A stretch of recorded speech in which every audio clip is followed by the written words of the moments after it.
নমস্কার, মুদ্রা ইউটিউব চ্যানেলে আমি ইমন আবার চলে এসেছি। পুজো তো একদম সামনেই এসে গেল, আর মাত্র কয়েকটা দিন। পুজোর আগে ফিটনেস নিয়ে সবাই আমরা খুব ব্যস্ত থাকি। অনেকে আবার এরকমও আছেন সারা বছর ফিটনেস নিয়ে মনে পড়ে না কোনো কথা, কিন্তু পুজোর আগে ফিট থাকতে হবে। পুজোর আগে শুধু যোগা করুন বা জিম করুন, শুধুমাত্র পুজোর আগে করলেই কি হবে? পুজোর আগে কি কিছুদিন প্র্যাকটিস করলে আদৌ ফিট থাকা সম্ভব? বা এই ধরনের কিছু করলে স্কিনের কি কোনো ভালো এফেক্ট আসে, অথবা হেয়ার? আমি জানি আমার মতন আপনাদের মনেও এরকম নানা ধরনের প্রশ্ন আসছে, আর এই প্রশ্নগুলোর সব থেকে ভালো উত্তর যার কাছ থেকে পেতে পারি আজকে আমাদের অতিথি আবার তিনি। নমস্কার স্যার, ওয়েলকাম টু মুদ্রা চ্যানেল। আমরা অলরেডি শ্রী শিশির বিশ্বাসের সাথে একটা খুব সুন্দর এপিসোড করেছি। আপনারা সবাই তাতে প্রচুর রেসপন্স করেছেন এবং ইনবক্সে আমাদের প্রচুর মেসেজ করেছেন। তার কিছু মেসেজ আমরা আজকে তুলে ধরবো কোয়েশ্চেনের মাধ্যমে স্যারের কাছে।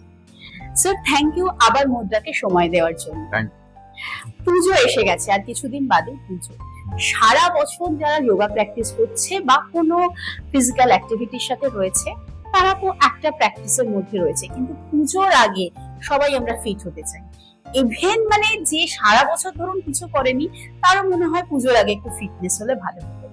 এই যে মোটামুটি আমাদের কাছে ধরুন আর এক মাসের থেকেও একটু কম টাইম বাকি রয়েছে, তো এই সময় কি এমন কিছু করা যায় যেটা করলে একটু ফিটনেস আসবে, বাদেও সেটা সম্ভব? অবশ্যই সম্ভব। যোগ খুব তাড়াতাড়ি রেজাল্ট দেয় বা খুব দেরি করে রেজাল্ট দেয় এরকম নয়।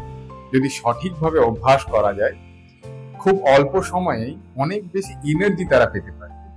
যেটা সব থেকে বেশি গুরুত্বপূর্ণ, তিনি কত কেজি তার ওয়েট লস হলো, তার থেকে হচ্ছে তিনি কত বেশি দেখতে ফিট আছেন বা তিনি মেন্টালি বা ফিজিক্যালি কতটা ফিট আছেন, সেটা খুব গুরুত্বপূর্ণ। একজন ব্যক্তি তিনি যখন এখন এই দুর্গাপুজো আমরা বলছি, এখন অনেক কিছু বিষয় থাকবে, তার মধ্যে তারা ইনভলভমেন্ট থাকবে। তার মধ্যে একটি হচ্ছে তাকে প্রচন্ড পরিমাণে হাঁটতে হবে। কলকাতাতে প্রচুর পরিমাণে হাঁটতে হয়। তার জন্য দুটো বিষয় খুব গুরুত্বপূর্ণ। এক হচ্ছে আমাদের মাসেল স্ট্রেংথ, সেটা আমাদের কোন লেভেলে আছে সেটাকে আমাদের দেখতে হবে। সঙ্গে আমাদের এন্ডুরেন্স বা লাং ক্যাপাসিটি, সেটা কোন পর্যায়ে আছে। যোগ অভ্যাস করলে কিন্তু এই দুটোকেই একসঙ্গে অ্যাড্রেস করা যেতে পারে। মাসেল তার স্ট্রেনথেন হবে এবং তার লাং ক্যাপাসিটি অবশ্যই বাড়বে, এবং সে লম্বা সময় থেকে সে এনার্জি ফিল করবে। কারণ প্রাণায়ামের উদ্দেশ্য হচ্ছে শরীরকে এনার্জেটিক করা। কারণ প্রাণায়াম শুধুমাত্র কিছু শ্বাস প্রশ্বাসের টেকনিক নয়, শ্বাস প্রশ্বাসের মাধ্যমে আমরা প্রাণকে নিয়ন্ত্রণ করি। যখন প্রাণকে আমরা নিয়ন্ত্রণ করব, তখন দেখব যে শরীর অনেক বেশি যে কোনো কঠিন পরিস্থিতিতে আমরা এগিয়ে যেতে পারছি। কঠিন পরিস্থিতিতে আমরা সেই জায়গাতে অনর্গল হেঁটে যাওয়া বা লম্বা লাইনে দাঁড়িয়ে আছি, আমার অসুস্থতার অনুভব হবে না। প্রচুর খাওয়া দাওয়ার একটু গন্ডগোল হয়ে গেল, তাতে কিছু অসুবিধা হবে না। তো এই সময়ের মধ্যে, অল্প সময়ের মধ্যে যোগ অভ্যাস করলে একটা রিমার্কেবল বেনিফিট আমরা পেতে পারি যোগের মাধ্যমে। কিন্তু সেটি অবশ্যই কোনো যোগ টিচার বা যোগ ইনস্ট্রাক্টরের সহায়তায়, সেটা যোগ সেন্টারে গিয়ে হোক বা বাড়িতে যোগ ইনস্ট্রাক্টরকে ডেকে হোক, যে কোনো ভাবে মানে একজন যোগ প্রশিক্ষকের সামনে থেকে অভ্যাস করতে হবে। না হলে কিন্তু ভুল হওয়ার সম্ভাবনা খুব প্রবল। আর সঙ্গে সঙ্গে তাকে প্রত্যেক দিন কিছু অন্তত 15 থেকে 20 মিনিট তাকে একটু হাঁটা অভ্যাস করতে হবে। এই দুটো যদি অভ্যাস একসঙ্গে হয়, তাহলে দেখা যাবে যে সে অনেক বেশি বেনিফিট পেয়ে অ্যাক্টিভ হয়ে থাকতে পারছে। সেটা তার ওই দুর্গাপূজার জন্য নয়, এই পুরো ফেস্টিভ সিজনটা খুব সে সুন্দরভাবে উইদাউট লেস ডিজিজ সে এই ফেস্টিভ সিজনটাকে কাটাবে। মানে আপনারা যারা ভাবছেন যে এই কদিনের জন্য শুধুমাত্র দুর্গাপুজো, কারণ একটা ফেস্টিভ্যাল সিজন শুরু হচ্ছে, তো এই ফেস্টিভ্যাল সিজনের জন্য আমি যদি ফিট হতে চাইছি, আমি সারা বছর কিছু করিনি বা আদৌ আমি কোনোদিনও কিছু করিনি, তো সেক্ষেত্রে কি এটা সম্ভব? তো স্যার বলে দিলেন একদম সম্ভব। তাই আর দেরি না করে একদম আজই শুরু করে। স্যার, এটা থেকে আমার একটা প্রশ্ন মাথায় এলো, কারণ আমি নিজে ওই সমস্যাটা একসময় ভুগেছি। সেটা হচ্ছে যে আপনারা বলছেন হাঁটতে, বা ডাক্তারবাবুরাও বলেছেন হাঁটতে। এই যে হাঁটা, যোগা তো আমি কিছু পার্টিকুলার পশ্চার প্র্যাকটিস করছি, বাট হাঁটার সময় অনেকেই আমার কাছে অনেকে প্রশ্ন আসে যাদের ফ্ল্যাট ফিট, তাদের এই হাঁটার সময় একটা খুব অসুবিধা হয়, আমার মনে হয় এখানে দর্শক বন্ধুদেরও অনেকেই এই প্রবলেমে ভোগেন। তো এই ফ্ল্যাট ফিটের ক্ষেত্রে অনেক সময় একটা হাঁটার রেস্ট্রিকশনস এসে যায়। তো সেক্ষেত্রে ঠিক কি ধরনের জিনিস মেনটেন করে হাঁটা উচিত এবং তারা কতক্ষণ হাঁটবে? আচ্ছা, ফ্ল্যাট ফিটের জন্য অবশ্যই যোগে কিছু এক্সারসাইজ বা কিছু অভ্যাস আছে, পার্টিকুলার অভ্যাস আছে, সেগুলো আপনার যোগ ইনস্ট্রাক্টরের কাছ থেকে আপনি অবশ্যই জেনে নেবেন এবং তিনি অবশ্যই অভ্যাস করাবেন। সেই অভ্যাসের সঙ্গে সঙ্গে এখন বিশেষ কিছু শু বের হয়েছে যেগুলো ফ্ল্যাট ফিটকে প্রিভেন্ট করতে সাহায্য করে। তো তার সঙ্গে আমরা উইথ দ্যাট শুজ আমরা একটু হাঁটতে পারি। এবং যাদের দেখা যাচ্ছে ফ্ল্যাট ফিট বা এরকম সমস্যা আছে তাদের আর্লি মর্নিং এ না হেঁটে দিনের যে কোনো সময় হাঁটা যেতে পারে বা বিকেলে হাঁটা যেতে পারে, কিন্তু নট অনলি যেমন সকালে ঘুম থেকে উঠলাম আর সঙ্গে সঙ্গে আমি হাঁটতে বেরিয়ে পড়লাম, এটি যেন না হয় তাদের ক্ষেত্রে। শুধু তার জন্য নয়, যাদের আর্থারাইটিসের সমস্যা আছে, জয়েন্ট পেইন আছে, তাদের ক্ষেত্রেও কিন্তু সকালে আর্লি মর্নিং এ হাঁটাটা ঠিক নয়। আচ্ছা, তাদেরকে অবশ্যই দেখা যাচ্ছে সূর্য মানে বেলা 10টার পর যে কোনো সময় এসে হাঁটতে পারে, কিন্তু সকালে একদম আর্লি মর্নিং এ নয়। এবং হাঁটা কিন্তু ভালো, আবার আপনি যদি রাস্তায় রোডে হাঁটেন তাহলে কিন্তু আপনার খুব বেশি লাভ হবে না। আচ্ছা, ঠিক আছে, তা কেন বলছি, কারণ পলিউশন। আপনি রাস্তায় যাবেন, যত যদি ফাঁকা রাস্তা থাকে আলাদা ব্যাপার, আবার রাস্তাতে অ্যাক্সিডেন্ট হওয়ার সম্ভাবনা খুব বেশি থাকে। সেজন্য সবসময় হাঁটাটা আমাদের উচিত হচ্ছে পার্কের মধ্যে বা খোলা ময়দানে বা মাঠের মধ্যে, সেখানে অনেক বেশি পজিটিভ ভাইবের সঙ্গে আমরা হাঁটতে পারি। নিদেন পক্ষে ছাদে যদি উঁচুর দিকে হয়, হ্যাঁ, যদি নিদেন পক্ষে ছাদের মধ্যেও। কারণ যখন আমরা হাঁটতে যাব সবসময় আমাদের প্রিকশনটাকে মেনটেন করতে হবে। তার মধ্যে একটা হচ্ছে সকালে সকলেই শারীরিক দিক থেকে সকলে স্ট্রং হন না, কেউ দেখা যাচ্ছে কারো শরীর কোনোদিন ডিসব্যালেন্স হতেই পারে। তো তিনি যদি পড়ে যান বা দেখা যাচ্ছে কোনো কিছু হয়, যেন কোনো খুব মেজর কোনো দুর্ঘটনা না ঘটে ডিসব্যালেন্স হলে। সেই জন্য মাঠে হাঁটা সব থেকে ভালো। সকালবেলা হাঁটা যারা একদম সুস্থ এবং যাদের পেট পরিষ্কার থাকবে তারাই শুধুমাত্র হাঁটার জন্য উপযুক্ত। যদি কারো বাউলস এন্ড ব্লাডার ক্লিয়ার না হয়, মানে বাউলস ক্লিয়ার হচ্ছে না, অথচ আমি সকালবেলা হাঁটতে যাচ্ছি, সেখানে কিন্তু সুস্থতার থেকে অসুস্থতার দিকে বেশি এগিয়ে যাওয়া। বর্তমানে আমরা দেখতে পাবো যে সকলেই কম বেশি একটু দেরি করে শুতে যান। তিনি দেরি করে শুতে যাচ্ছেন এবং তিনি সকাল সকাল ঘুম থেকে উঠছেন এবং তিনি ভাবছেন আমি হাঁটতে যাব, তাহলে কিন্তু খুব একটা লাভ হবে না। যদি আমাকে হাঁটতে যেতে হয়, আমাকে অ্যাডিকুয়েট রেস্ট আমাকে নিতে হবে, মানে 6 থেকে 8 ঘন্টা, এক একজনের শরীর এক এক রকম হয়, 6 থেকে 8 ঘন্টা আমাকে ঘুমোতে হবে। এইখানে কিন্তু কোনো ছাড় নেই। যদি আমি ওই সম্পূর্ণ ঘুমটা আমার কমপ্লিট হচ্ছে তখন যদি আমি হাঁটতে যাই, কোনো অসুবিধা নেই। আচ্ছা, এটা কি যোগার ক্ষেত্রেও তাই? মানে আমি সকালে উঠে আমি অ্যাডিকুয়েট ঘুমালাম না, মানে রাত্রিবেলা হয়তো 1টা 2টায় শুচ্ছি আমি, আর পরের দিন আবার 6:30 7টার মধ্যে উঠে পড়ছি, আমার হয়তো 6 আওয়ার্সও ঠিকঠাক ঘুম হচ্ছে না। তো সেক্ষেত্রে কি সকালবেলা যোগা প্র্যাকটিস করা সম্ভব বা করলে কি বেনিফিট হবে? না, অবশ্যই হবে না। অবশ্যই তাকে তার যে সম্পূর্ণ ঘুম সেটা তাকে কমপ্লিট হয়ে থাকতে হবে, না হলে কিন্তু তার যোগের ক্ষেত্রে কিছু বাধা বলা আছে বা এটাকে যোগে একটা বৃত্তি হিসেবে দেখানো আছে। সেখানে নিদ্রাও হচ্ছে একটি বৃত্তি, ঠিক আছে? প্রমাণ, বিপর্যয়, বিকল্প, নিদ্রা, স্মৃতি। তো এই নিদ্রা হচ্ছে বৃত্তি। নিদ্রা হচ্ছে সেটাকেই আমরা কমপ্লিট ঘুম বলবো, যেখানে আমি ঘুমলাম এবং ঘুম থেকে উঠলাম, আমার মধ্যেখানে যতটুকু ঘুম হলো কিচ্ছু মনে যদি না থাকে, সেটাই হচ্ছে ঘুম। আচ্ছা, আমি শুয়ে আছি, আমি 8 ঘন্টা 10 ঘন্টা শুয়ে আছি, কিন্তু আমি শুধু স্বপ্ন দেখছি বা অন্যান্য চিন্তা করছি, সেটি কিন্তু ঘুম নয়। আচ্ছা, স্বপ্ন দেখলেও সেটা ঘুমের মধ্যে সেটাকে নেওয়া যায় না। আচ্ছা, তো ঘুম হচ্ছে একদম ডিপ স্লিপ যেটাকে বলা হয়, সেই ডিপ স্লিপ যদি হয় তবে সে যদি ফ্রেশ ফিল করে তবেই সে যোগ অভ্যাস করবে। কারণ যোগিক ওয়ে অফ লিভিং এ বলা হয় রাতে যদি যেদের ডিনার সেটা হতে হবে সন্ধ্যে 7:30 থেকে 8টার মধ্যে, ঠিক আছে? ঘুমিয়ে পড়তে হবে 8:30 মানে 9টার মধ্যে, মানে আধ ঘন্টা পর খাওয়া দাওয়ার আধ ঘন্টা পর ঘুমিয়ে পড়তে হবে। তো এইবার যদি আমরা কি সেই 9টার সময় ঘুমোচ্ছি, তাহলে আমি ভোর 5টার সময় ওঠার উপযুক্ত। ঠিক আছে, এবার যদি না হয় তাহলে কিন্তু আমাকে এটা আবার রিথিঙ্ক করার দরকার আছে। ঠিক আছে, মানে কি করছেন, আপনার লাইফস্টাইলটা ভীষণভাবে ডিপেন্ড করছে আপনি পরের দিন সকালে উঠে কি পারফর্ম করবেন, কখন করবেন, কতটা করবেন। সুতরাং রাত্রিবেলা ভীষণ দেরি করে শুচ্ছি, কিন্তু সকালে উঠে আমি ভোর 5টা থেকে বা 6টা থেকে হাঁটতে বেরোচ্ছি বা যোগা করতে বেরোচ্ছি, এটা করলে কিন্তু ফিটনেস থাকবে না।